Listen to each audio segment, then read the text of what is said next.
2 Reis 4. E uma mulher, das mulheres dos filhos dos profetas, clamou a Eliseu, dizendo: Meu marido, teu servo, morreu, e tu sabes que o teu servo temia ao Senhor, e veio o credor, para levar os meus 2 filhos para serem servos. E Eliseu lhe disse: Que te hei de fazer?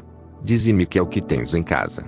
E ela disse: Tua serva não tem nada em casa, senão uma botija de azeite. Então disse ele: Vai, pede emprestadas, de todos os teus vizinhos, vasilhas vazias, não poucas. Então entra, e feche a porta sobre ti, e sobre teus filhos, e deita o azeite em todas aquelas vasilhas, e põe a parte a que estiver cheia. Partiu, pois, dele, e fechou a porta sobre si e sobre seus filhos, e eles lhe traziam as vasilhas, e ela as enchia. E sucedeu que, cheias que foram as vasilhas, disse a seu filho: Traze-me ainda uma vasilha. Porém ele lhe disse: Não há mais vasilha alguma.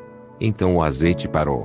Então veio ela, e o fez saber ao homem de Deus, e disse ele: Vai, vende o azeite, e paga a tua dívida, e tu e teus filhos vivei do resto. Sucedeu também um dia que, indo Eliseu a Sunem, havia ali uma mulher importante, a qual o reteve para comer pão. E sucedeu que todas as vezes que passava por ali entrava para comer pão. E ela disse a seu marido: Eis que tenho observado que este que sempre passa por nós é um santo homem de Deus. Façamos-lhe, pois, um pequeno quarto junto ao muro, e ali lhe ponhamos uma cama, uma mesa, uma cadeira e um candeeiro. E há de ser que, vindo-lhe a nós, para ali se recolherá. E sucedeu que um dia ele chegou ali, e recolheu-se àquele quarto, e se deitou. Então disse ao seu servo Geazi: Chama esta sunamita. E chamando a ele, ela se pôs diante dele, porque ele tinha falado a Geazi. Dize-lhe: Eis que tu nos tens tratado com todo o desvelo, que se há de fazer por ti? Haverá alguma coisa de que se fale por ti ao rei, ou ao capitão do exército? E disse ela: Eu habito no meio do meu povo. Então disse ele: Que se há de fazer por ela? E Geazi disse: Ora, ela não tem filho, e seu marido é velho. Por isso disse ele: Chama-a. E, chamando a ele, ela se pôs à porta. E ele disse: A este tempo determinado, segundo o tempo da vida, abraçarás um filho. E disse ela: Não, meu senhor, homem de Deus, não mintas a tua serva. E concebeu a mulher, e deu à luz um filho, no tempo determinado, no ano seguinte, segundo Eliseu lhe dissera. E, crescendo o filho, sucedeu que um dia saiu para ter com seu pai, que estava com os segadores. E disse a seu pai: Aí, a minha cabeça. Aí, a minha cabeça. Então disse a um moço: Leva-o a sua mãe. E ele o tomou, e o levou a sua mãe, e esteve sobre os seus joelhos até ao meio-dia, e morreu. E subiu ela, e o deitou sobre a cama do homem de Deus, e fechou a porta, e saiu. E chamou a seu marido, e disse: Manda-me já um dos moços, e uma das jumentas, para que eu corra ao homem de Deus, e volte. E disse ele: Por que vais a ele hoje? Não é lua nova nem sábado.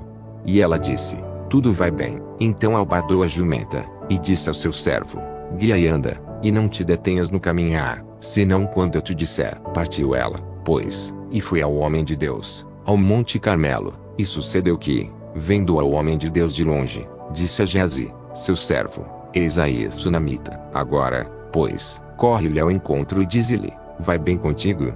Vai bem com teu marido? Vai bem com teu filho? E ela disse: Vai bem. Chegando ela, pois, ao homem de Deus, ao monte, pegou nos seus pés, mas chegou Geazi para retirá-la. Disse porém o homem de Deus: Deixa-a, porque a sua alma está triste de amargura, e o Senhor me encobriu, e não me manifestou. E disse ela: Pedi eu a meu senhor algum filho? Não disse eu: Não me enganes. E ele disse a Geazi: Cinge os teus lombos, toma o meu cajado na tua mão, e vai. Se encontrares alguém, não o saúdes, e se alguém te saudar, não lhe respondas, e põe o meu cajado sobre o rosto do menino. Porém disse a mãe do menino: Vive o Senhor, e vive a tua alma, que não te hei de deixar. Então ele se levantou, e a seguiu. E Geazi passou adiante deles, e pôs o cajado sobre o rosto do menino, porém não havia nele voz nem sentido, e voltou a encontrar-se com ele, e lhe trouxe aviso, dizendo: O menino não despertou. E, chegando Eliseu àquela casa, eis que o menino jazia morto sobre a sua cama. Então entrou ele, e fechou a porta sobre eles ambos, e orou ao Senhor. E subiu à cama e deitou-se sobre o menino, e, pondo a sua boca sobre a boca dele, e os seus olhos sobre os olhos dele, e as suas mãos sobre as mãos dele, se estendeu sobre ele, e a carne do menino aqueceu. Depois desceu, e andou naquela casa de uma parte para outra, e tornou a subir, e se estendeu sobre ele. Então o menino espirrou 7 vezes, e abriu os olhos. Então chamou a Geazi, e disse: chama esta sunamita. E chamou-a, e veio a ele.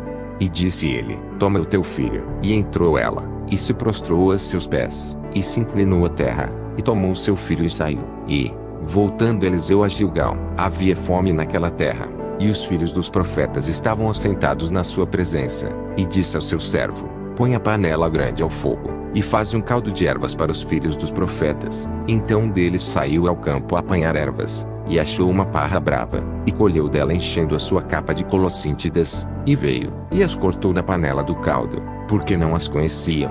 Assim deram de comer para os homens. E sucedeu que, comendo eles daquele caldo, clamaram e disseram: homem de Deus, a morte na panela. Não puderam comer. Porém ele disse: trazei farinha. E deitou-a na panela, e disse: dai de comer ao povo.